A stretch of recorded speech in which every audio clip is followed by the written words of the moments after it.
เอาพี่น้องเอ้ยซึ่งเปิดภาพมาเมื่อนี้ก็มาอยู่บ้านของน้องแต่เพิ่นอีกแล้วซึ่งแม่นว่าเข้ามามื้อนี้ทั้งสร้างเพิ่นก็ได้ใส่ลูกติ่งก็ถือว่าเสร็จสิ้นเป็นที่เรียบร้อยเนาะเสร็จสิ้นเบิดทุกด้านแล้วก็ถือว่าด้านคันไดก็เสร็จด้านหน้าคันไดก็เสร็จด้านข้างบ่นั้นก็เสร็จด้านทางนั้นก็เสร็จเนาะพี่น้องเนาะก็คือตอนนี้ทั้งสร้างเพิ่นกำลังทาสีลูกติ่งเนาะพี่น้องโอ้เดี๋ยวบ่แอนจะอัปเดตให้พ่อแม่ป้าลุงเบิ่งอีกก่อนเท่านี่แหละพี่น้องเอ้ยถือว่าเสร็จชิ้นเป็นที่เรียบร้อยสบายดีสร้างเวียงเท่าบ่ได้ท่าบ่แอนบ่ได้ท่าคอยจักดีโอ้แล้วมาบาดนี่พี่น้องเอ้ยตัวทาสีกันจนแล้วโพดโพงามแห้งมาบาดนี่สร้างเวียงจ้างช่างเวียงเด้อวันนี้เด้อแม่นบ่ตอนบ่แอนบ่อยู่เพิ่นว่าให้แน่ตอนเขาอยู่ให้แน่บ่ได้ค่อยบ่แน่ว่ะบ่ค่อยบ่อยู่ก็ยังแล้วบาดนี่ตัวให้ค่อยตากแดดแห้งอลีบาดนี่วานนี่นะบ่มีผู้แน่โอ้ทาสีถือว่าโอเคเลยบาทนี่แม่นงามหลายจัดมาใหม่อีกแล้ว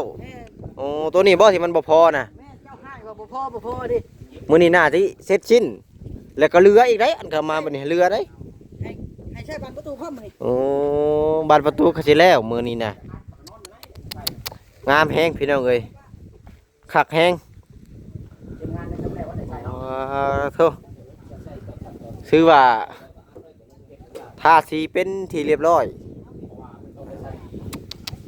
คักหลายเมื่อวานนี่บ่แอนเฮ็ด FC ท่วงโอ้คือใส่ที่แท้เพิ่นว่ามันก็งามในแบบของมันพี่น้องเอ้ยใส่ที่ก็ได้โอ้เพื่อนน้องแต่มีลูกจะลูกน้อยเพิ่นตก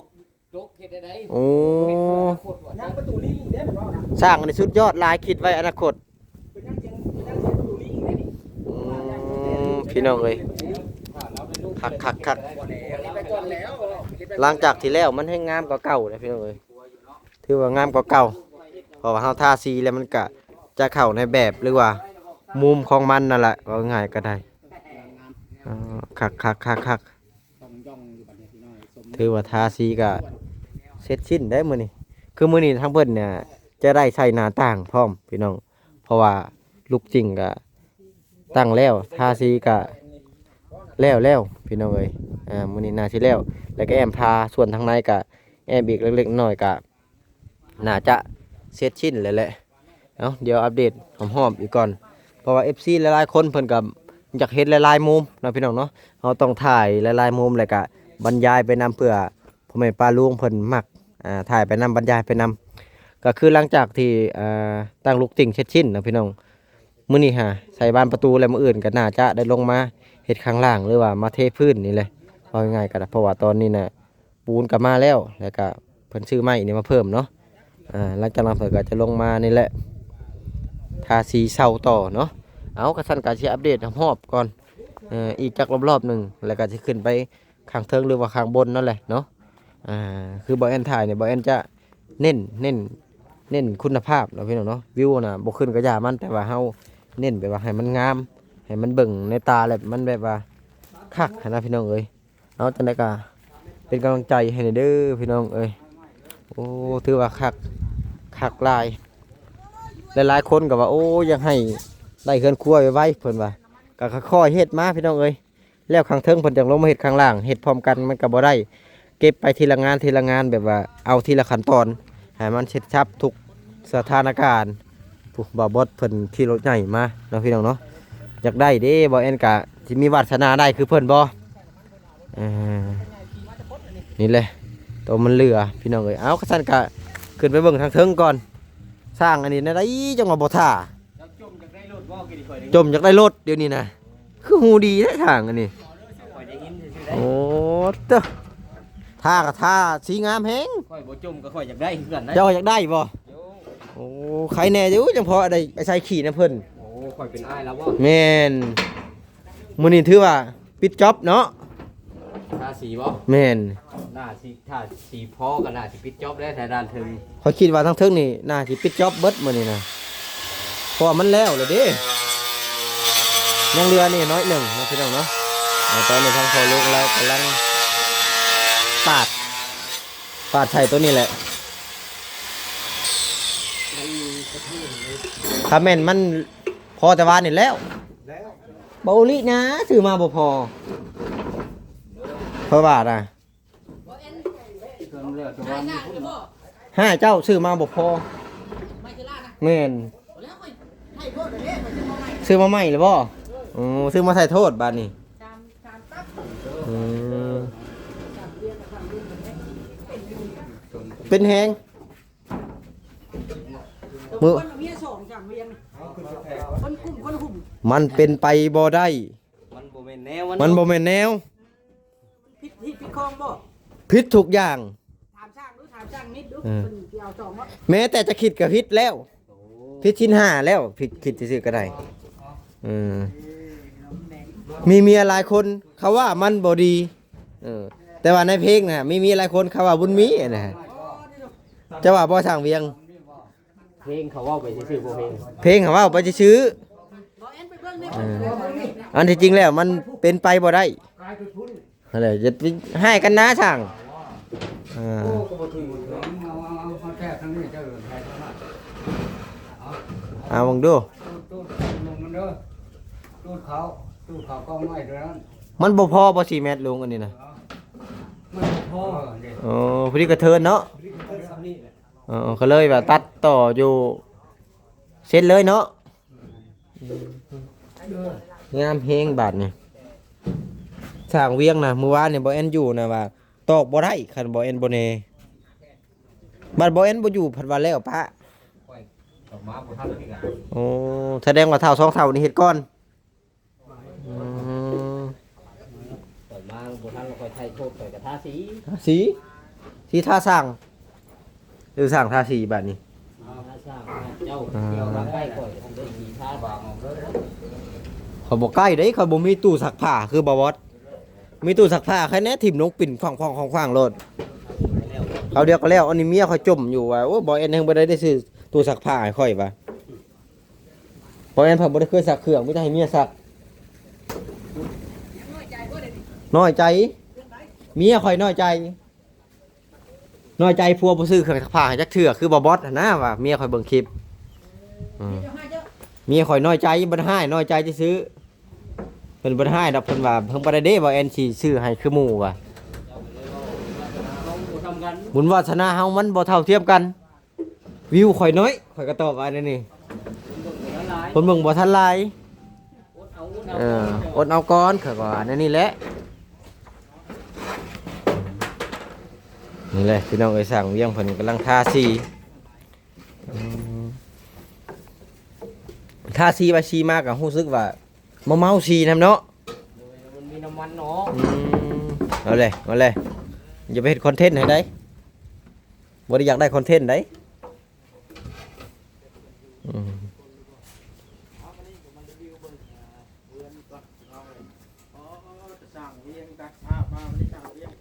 สร้างทาสีชี้ทาสร้าง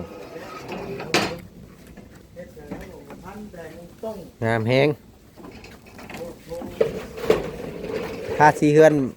บ่บอสบ่บ่แม่นเนาะเธอน้องแต่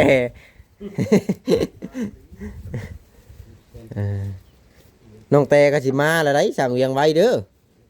มาบท2บท3ได้เจ้าเห็นบ่บอสโทรหาน้องแต่ ได้ยินได้เห็นอยู่ เห็นบ่น้องแต่น้องติ๊กน้องมิกสิมาเบิด โอ้เพิ่นโอ้ลมกันอยู่ ซีเพิ่น แม่น ไหนแนวใดเห็นอะไรเนาะเพิ่นว่า มีแต่บ่บอสดอกโทรหาน้องแต่คนอื่นน่ะบ่ได้โทรดอก เอาคนเพิ่นรู้จักแฮง เพิ่นลือกันเนาะ คุยกันเนาะ คนคุยกันเนาะ คนประสานงานกันเกี่ยวกับเพื่อน แม่นเมื่อวานเพิ่นก็เปิด บ่บอสแล้วบ่หันนี่เห็นไหม แม่นวานนี่เพิ่นก็เปิดคลิปให้เบิ่งได้บ่เห็นเมื่อวานนี่นะลูกสุดท้ายสุดได้บาดนี้เนาะตัวนี้เนาะ ในด้านนี้เนาะ ในด้านตัวนี้เนาะพี่น้องด้านข้างหัวคันได ก็คือบ่แอนคิดว่าจะให้เพิ่นใช้ในบันไดอย่างงี้นะพี่น้องเวลาขึ้นแล้วก็ย่างความอะนะบางทีน้องแต่มีลูกตัวหน้าตัวในเพิ่นอย่าลูกตกหัวกระได โอ้ยเฮ็ดประตูใหม่ได้ดอกเฮ็ดตุกติกพร้อมเลย ธรรมดาวันนี้มันจุดใช่นั่นนี่ ข่อยสิได้เก็บอยู่แล้วข้างล่าง ให้มันแห้งก่อนเนาะ เพราะว่าข่อยสิได้เอาบันไดไปโลกเก็บอยู่แล้วเราสิจี้เบิ่งกะจี้รถข่อยเฮ็ดแล้วนะ หลังจากที่ท่าออกก็คือคล้ายๆไม่ดูเนาะบัดนี้เนาะ ก็ข่อยมาก็ไม่ดูแท้ๆแล้ว อ๋อ มันเป็นสีไม้เด้ งามแฮงงามสัตว์พี่น้องเลย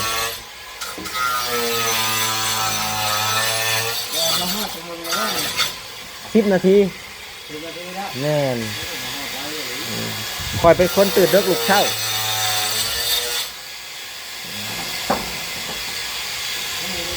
ไปได้ยินเสียงไก่คันแล้วคอยลุกเลยได้ทางสามกำลังปาดที่อัดต้นมันก็ต้องให้มันแล้วนี่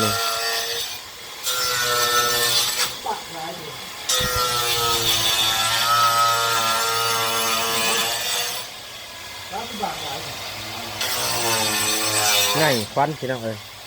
ขัดลูกติ้งอันนี้มันเรือบ่ในทางเวียง เรือแล้วเรือแล้วตามขันกันได อืม เอา แนวรอบข้างคันใดนั่น โดย อย่าลูกน้องแต่ตก ลูกคงแต่ตัวจับความน้ำมาแล้ว เพื่อความงามเนาะ แล้วจะว่าเจ้ามาจับเป็นใช่แต่ตอนนี้เกิด งามหลายพี่น้องเอ้ยว งกลมเลยนี่ มันได้แปรเลยได้ตัวนั้นเหลือ เลยว่าเรื่องเลย คัก เรื่องมาเลยครับเพลงขนาด ฉลาดแห้งสั่งอันนี่ เด้อ ผู้เฒ่านี่เพิ่นเฮ็ดงานละเอียดไอ้พี่น้องเอ้ย คนเด้อ คนมีอายุ โบพีด คนมีอายุเพิ่นเฮ็ดงานละเอียดเอาคือสร้างเวียงน่ะทางคนลังตีนตัวเอง ทาลังตีนตัวเอง อ่า ต่างสีบ่ถึกสีเขาเดินทางอยู่ไกล โอ้ สี ย บ่ บ่ ได้ ได้ เออ ให้แวกตัวนั้นผมกบตัวนั้นสูง สร้างบ่ท่าสีบ่ท่าสร้าง ลงตามจำเนาะ ผมกบมันเนี่ยบ่อยมันนี้ เจ้าขีดเอาโลดลุงจะแทกเอาทางนี้นี่เส้นหนึงประมาณเส้นหนึงฮอดใช้น่ะ เอาอันนั้นมาขีด อืม เดียวก็นั้นโตวับลงนี่ช้อนเยอะช้อนขีด เอานี่บ่ เนี่ย อ้าวสนะ เส้นหนึ่งประมาณเส้นหนึ่งอ่า ตัวนั้นดิบ่ไม้มันตัวนั้นลง ตัวนั้นลงมากระแจบ ได้แล้ว เนาะตัวนี้โยกลงมันก็ลงหมด ลงหมดเลยเอาบ่ลูกหมู บ่เอาแล้วขีดก็เอาแนบแปะ นี่บ่ เฮ็ดคักผู้เฒ่านี่เนาะอ่า เฮ็ดข้าวก่อยเช้าบ่ คักแฮงคักแฮง มันเป็นอะไรคือมาชวายใช่ไหมนี่ มื้อนี้ฮะคอยคิดว่ามาสิได้ต้มไข่บ่กินต้มไข่บ่ข้อยอยากต้มไข่เลยนี่อืม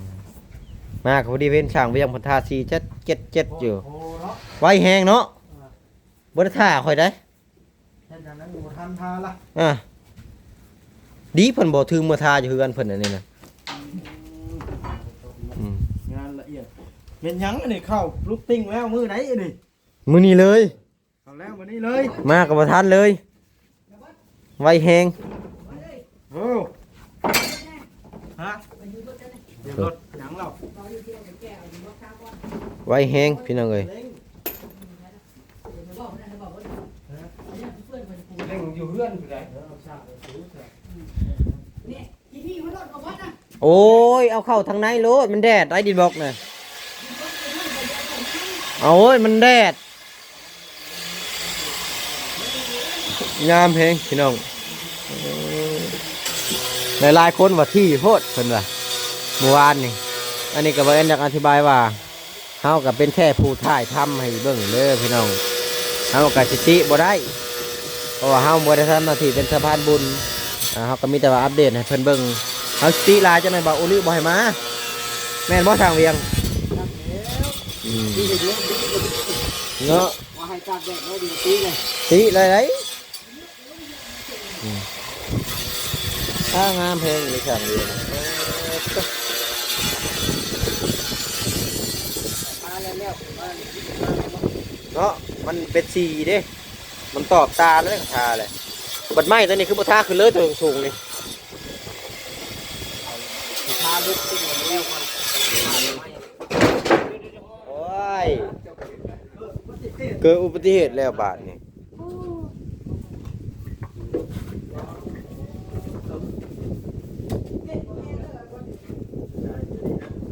เกิดอุบัติเหตุระหว่าง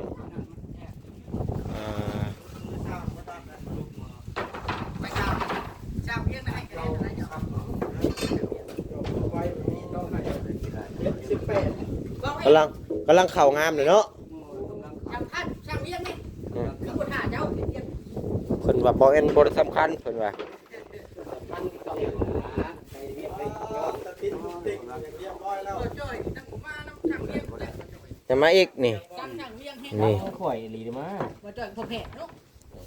เพิ่นไป เพื่อเฮ็ดเฮือนนี่ เพิ่นไปหาแต่ทางปึ๊ ทิศเนาะ เพิ่น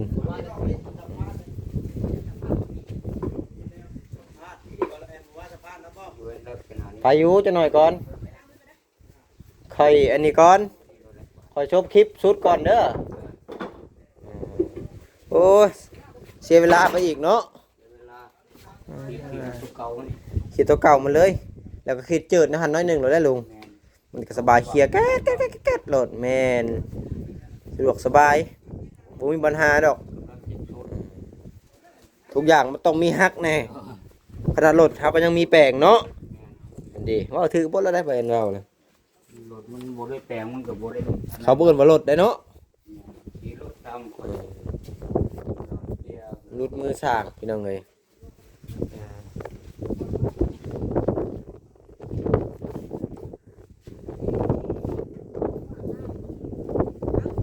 บ่บอสเอาลูกมานำบ่บอสเอาลูกมานำเอาเมียมานำมื้อนี้ป๊าดเถอะโพดโพบาทนี่เมียก็เอามานำลูกเอามานำมาเด้เด้เมียยังบ่ทันลงตลอดฮะก็บ่ฮู้ว่าเมียคนใดเด้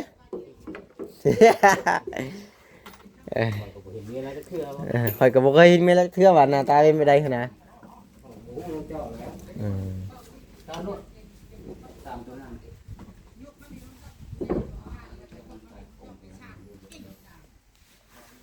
งามแฮงสร้างอันนี้เฮ็ด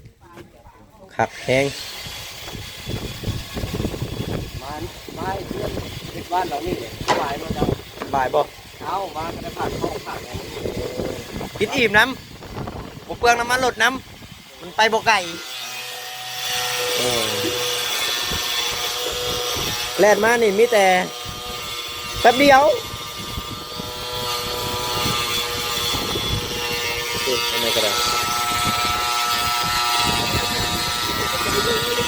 ใจดีแฮงผมกับว่าผู้ใหญ่ใจดีนี่นะ ขอบใจหลายๆอีกด้วยเนาะ หาดีกว่านี่ผมมีอีกแล้ว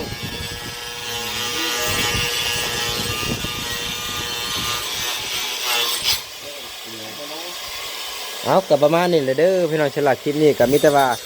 EP หน้าก็น่าจะอัปเดตตัวใหม่นะพี่น้องแต่ว่าสำหรับ EP นี้ก็นี่แหละให้เบิ่งตัวนี้เพิ่นก็สิแล้วคือมาบ่ได้สร้างเวียงเพิ่นก็ภาษีก็ถือว่าแล้วเสร็จสิ้นเป็นที่เรียบร้อย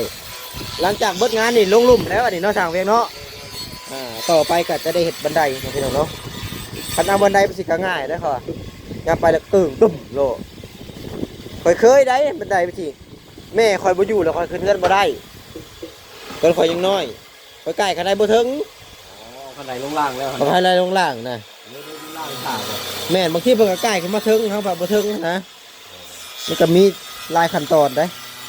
เพราะฉะนั้นแล้วก็เอาติดไว้ก็ดีคือกัน นักเอาเนาะ นั่นเอา ถึงร้านแป้ขึ้นบ่ แม่นจะพาเด้อมันสิตกใส่ข่อยได้เอาพี่น้องกับท่านกะสำหรับคลิปนี้กับบ่มีหยังหลายเด้อบอกแอนก็สิขอตัวจบคลิปก่อน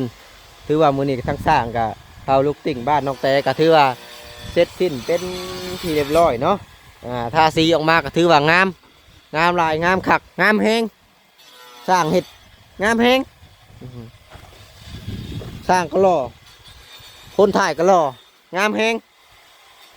ถ่ายไปถ่ายมาย่องตัวเองบาดนี้ เอากระสันกะสำหรับคลิปนี้เดี๋ยวขอตัวจบคลิปก่อนเด้อพี่น้องไปพอกันคลิปไหนอีพีไหนพี่นายอยู่ดีมีแห้งบัดสุขุสุขคนที่เขาขับชมคลิปเบาเอ็น